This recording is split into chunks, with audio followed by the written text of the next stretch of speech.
Benevolence, dear mortals. You can call me Whimsical William. Welcome to my channel.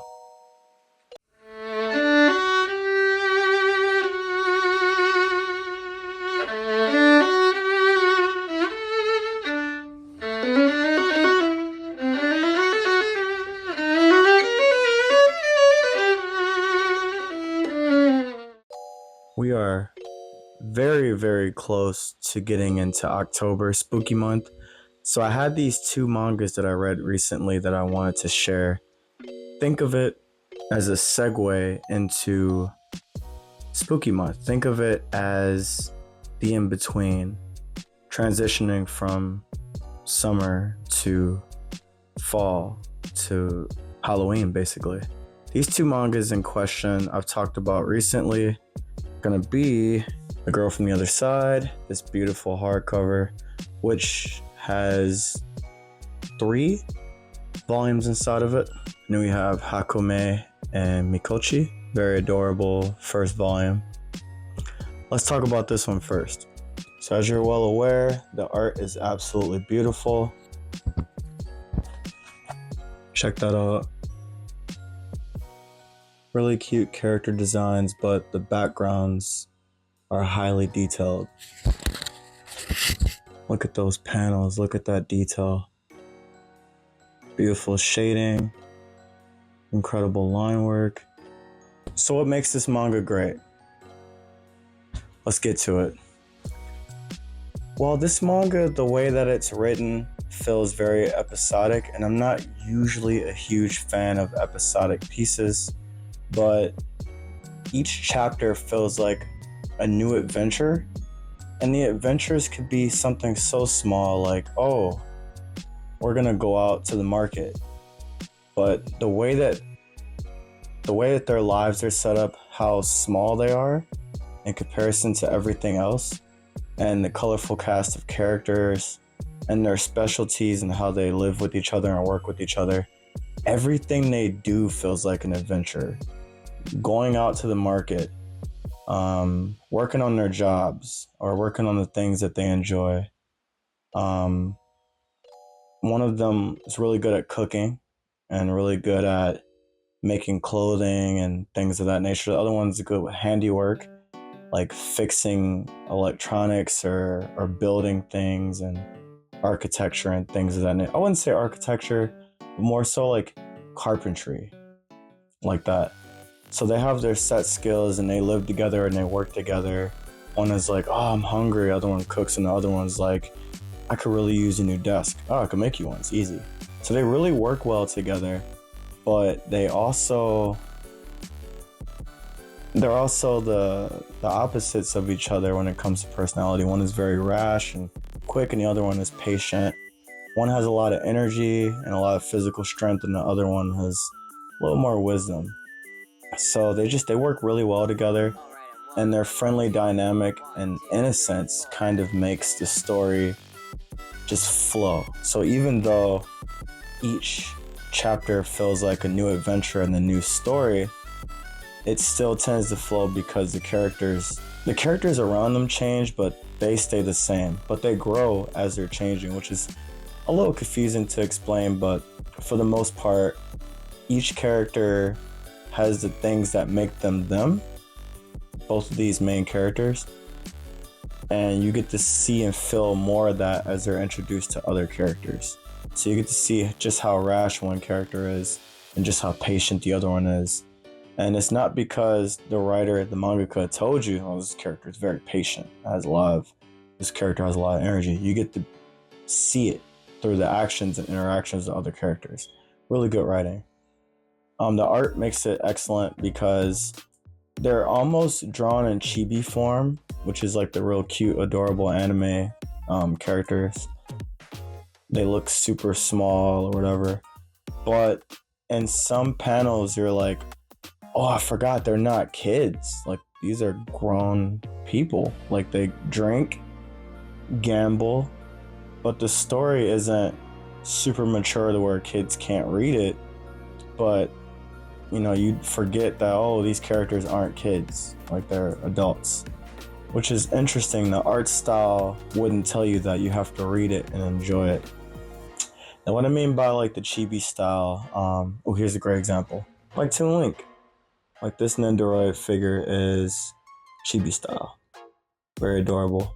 Or for fans of the Castlevania series, we all know that Alucard is grown, but this Nendoroid figure, chibi style in a way, makes him look like a little kid. But he's not a little kid, he's a grown man. So I thought that was pretty cool with the art style. Alright, so back to the story. It's really well written, and each adventure is a breath of fresh air. And the chapters aren't too short or too long. Like, you just get to enjoy each chapter. And it's really fun to read. And I'm really looking forward to reading the rest of it. It just really... And it's really cozy and chill. The vibes are just really nice when you're reading it. Like, you could drink some warm apple cider, just kick back, relax, and just read. And it's not taxing on your brain. It's not like a complicated storyline, but it's not so simple to where it's boring. You're always entertained, but it's never too much. It's a very cozy, calm read. So if you're reading Berserk or Hellsing or, I don't know, Black Lagoon, you know, something kind of violent and wild, you're reading something that's like really complicated and it's storytelling, that's a nice palate cleanser. You just read it and it feels good. It feels wholesome. Next one. Let's talk about Some Girl from the Other Side. Show you some of this art. These covers are absolutely beautiful. Real storybook vibes here. Beautiful art. This paper is very high quality. All the blacks are a very nice dark tone. The white's very bright. And you could tell this is a high quality book because instead of the spine being glued, it's stitched. And it has a good smell too. It smells great. Let's talk about it. Alright, so what makes The Girl from the Other Side great? It's a slow burn. Like, if you just read the first volume, you might not love it. You might be like, not enough happened. I don't care about the main character. But you keep reading, you don't really know when it happens, but you just get invested. It's not like, oh my God, this is good. It's kind of like you're reading it and you're like, when did this get good? When did I start caring? I don't know, but I'm in it now. I highly recommend the omnibuses for that effect because I just kept reading and I feel like if I had the single editions, I probably would have dropped the first volume. It just wasn't eventful and the writing wasn't that great. This is one of those stories that really needs to be binge read. If you could read the first 2 volumes, even the first 3 volumes, it'll get you if you're paying enough attention. What makes it great though? So the main character is a little girl. I think she's like 8 years old or something like that. What I really like about this manga is the fact that in a lot of mangas and animes, children, they don't act like children. Like they're hyper intelligent. Their vocabularies are really advanced. They just don't seem like children. They don't question their environment. They don't make rash, naive decisions. They're not trusting. They're not holding on to their childhood. They're not valuing their childhood. Too often they're willing to throw it away. And I see that a lot in comic books. You know, like, oh, this character lost his mom and dad, so they're cold, heartless, and they're ready to train. And with this one, this character is like, my aunt's gonna come back for me. It's almost like she's believing in Santa Claus. And she's like, I'm not worried. And just very, very questionable situation that this little girl is in with this being called, I forgot what the beings are called, but they're from the other side. They're like all black. They look like shadow people. It'll come to me eventually, but fact of the matter is she's in a situation that just doesn't look right, but she's very trusting and she's very willing to accept what's going on. And an adult would just ask, you know, what is this? Why is this? Why do you look like that? A little girl is just like, it is what it is. My aunt's gonna pick me up eventually.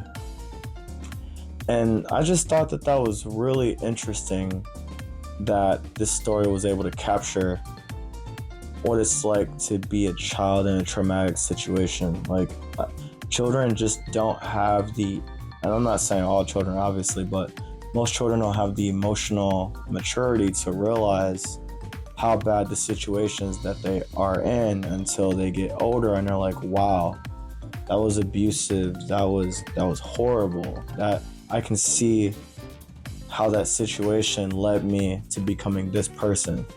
And in a lot of animes and mangas, it's like, this is happening to me, I have to figure this out. And it's like, most kids aren't thinking about that. So I've been going on a little tangent, but what makes this manga great? Well, the art's beautiful, and it's a slow burn, and you don't really realize when it starts to pick up. But when it picks up, you realize that everything. Let me backtrack a little bit. What really makes this manga great is the fact that you're not given too many answers to the questions that you start to formulate as you read it. Who is this person?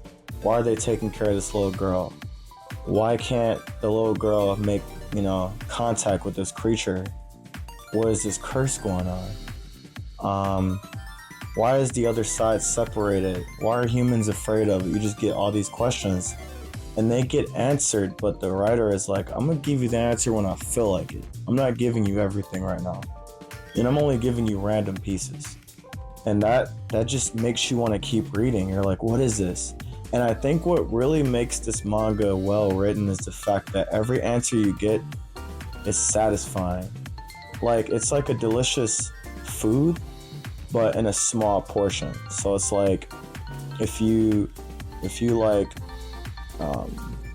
sweet potato pie, it's your favorite thing, and you get somebody that cooks it better than anybody, you're like, wow, I'm so excited for this pie, but you only get a tiny sliver of it. And you're like, oh, that was great, I wish I had more.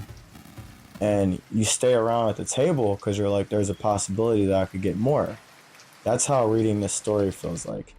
You're given this promise, like, there's going to be pie. And in the first volume, well, what kind of pie? I don't like every pie. And you keep reading it. Oh, it's going to be sweet potato pie. Okay. And then you smell it, and you're like, that smells really good. And you see it, and it looks really good. You're in the second volume. And then all of a sudden, you get to taste the pie. And that's like the third volume, and you're like, this is delicious. I actually want more of it. That's exactly what reading this manga feels like. The answers are satisfying, and it just the situations that happened are very believable. Even though it's like a fairy tale, everything is believable. Everything seems like it really could happen. People would really act like this. Like the main character, a child, acts like a child. The guards act like guards. The quote unquote monsters don't really act like monsters. They're very different. And it's a few little curveballs in this story that also keep you interested. Like, you start to think, oh, this character's no good. This is a bad character. This character's terrible. Oh, this little girl's gonna get cursed. Maybe she won't get cursed. And then you get fractions of your belief system. You're like, oh, well, I seen this happen, but it wasn't what I thought it was. That just really makes this manga incredibly satisfying to read. So if you haven't picked up either of these mangas, highly recommend you read them and check them out.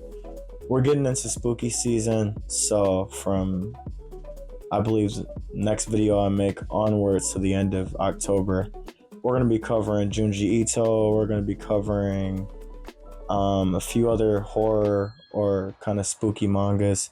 We got a whole bunch of vampire stuff up here to cover. It's going to be sweet. The first thing that I really want to work on is No Longer Human. That is a psychological horror with elements of horror in it because the visions that the character sees. So that's going to be really fun to talk about. I'm currently finishing reading it now. Can't wait to tell you all how I feel about it and if you should check it out or not. But as always, thank you so much for tuning in to another video. Thank you so much for listening to me rant about cool books and cool mangas, cool stories. And honestly, I can't wait to talk about some more stuff. Until then, Peace.